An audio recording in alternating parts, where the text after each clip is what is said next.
This is Earth Day was this week, and to me this is something that goes way beyond ethics. Although from what some of the Republicans have been saying, it's astounding that they don't even get the science of it. Every scientist who matters in the world has been saying this year that all the models we've been looking at are worse than we expected.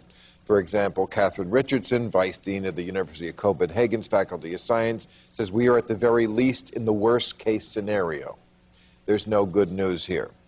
Stanford University Director of the Carney Institute of Global Ecology, Christopher Field, says we are basically looking now at a future climate beyond anything we've considered seriously in climate model simulation. Now let me read you some of the things the Republicans have been saying. John Boehner was asked on George Stephanopoulos about CO2 emissions. He said, George, the idea that carbon dioxide is a carcinogen that is harmful to our environment is almost comical. Every time we exhale carbon dioxide. Every cow in the world, when they do what they do, you've got more carbon dioxide. Okay, that's methane in cow farts.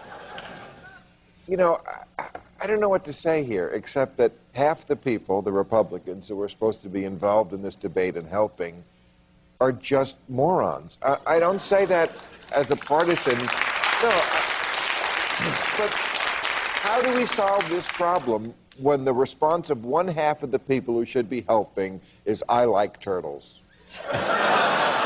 They're in a horrible situation. Paul Krugman had an article about a week ago in the New York Times that basically said it's not nice to make fun of the Republicans at this point because it's like making fun of a mentally handicapped person. All they have is to be a contrarian to Obama and the Democrats. And unfortunately for them, Obama is intelligent and reasonable. So what does that leave them? To be unreasonable and crazy. How did survival on planet Earth get to be a liberal cause? Because it didn't, and it's not. Anti-survival got to be a Republican cause because it's about money. The Republicans are, this is about money. It's expensive to fix the things that have to be fixed. And the Republicans are always in favor of doing things as inexpensively and at a high a profit as possible. And that's the sad truth. We're dead, but business is good? Well, I know because there's no long-term thinking among conservatives. It's also... Conservatives, remember, conservatives are almost by definition the reactionary party. We charge ahead, we do things, we probably go a little too far, then the conservatives come in and don't do anything for William a while. F. Buckley's famous quote was, we stand athwart history and say stop. That's right. And that's okay with gay marriage. I mean, it's not, but, you know, the world isn't going to end. But with global warming, you can't stand athwart and say stop. Let me give you a very interesting statistic, because I happen to be getting ready to do a speech on this on Monday, so I actually had to learn something about it.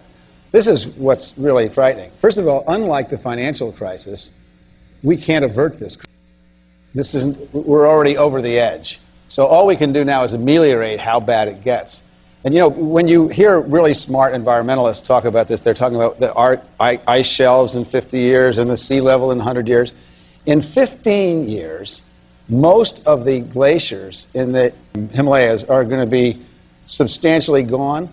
That supplies the water for 1 billion people. In 15 years, can you imagine the migrations that are going to be going on in the next 2 decades in South Asia and Southeast Asia? But there's something more frightening about the glaciers disappearing than that, which is that the glaciers act like a mirror, right, which bounces 90% of the sun's energy back up into the atmosphere. Without that mirror, I guess we're going to have to build a big mirror. But for my argument is for those who can't conceptualize mirrors in 100 years, just bring it down to 2 decades or a decade. Yeah. It's not our grandchildren. No, our it's us. Right.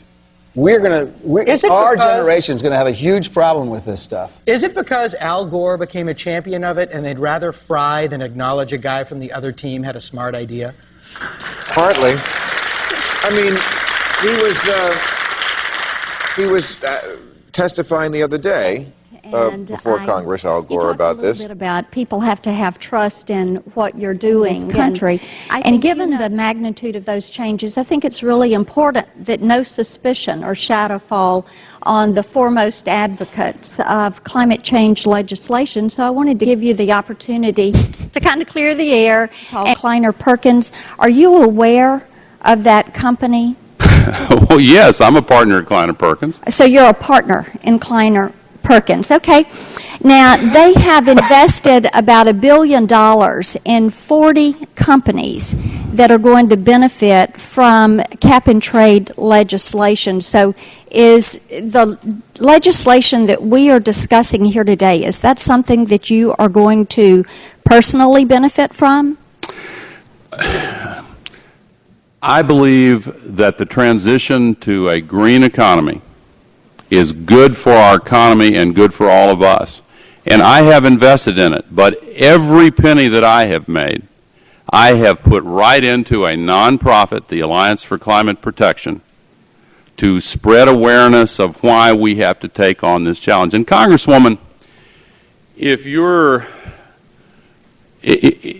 believe that the reason I have been working on this issue for 30 years is because of greed, you don't know me.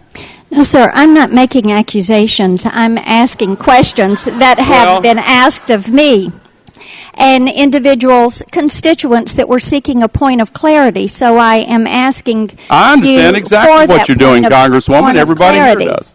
The other person testifying was Newt Gingrich, you know, who's basically saying it costs too much and this is not the time to do it. And, you know, I don't know how this got to be a partisan issue, and I don't know how this country got so dumb.